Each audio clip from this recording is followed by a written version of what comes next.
बाई छान झालंय फिंगर चिप्स. काय केले बाळाला खायला दीदीनी? अय्यो एका पोराची मज्जा आहे बाबा.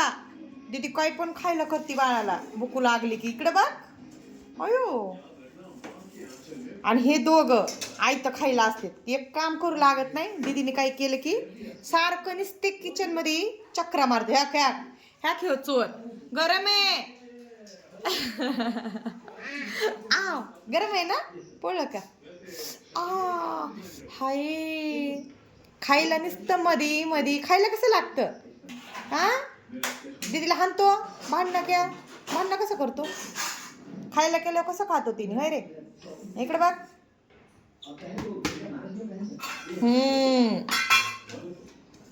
ह्याला देऊ नको आता तिथे. तुला मारतो ना हो छोट्या. येड हो पडलं. पडलं बाबा. अयो मला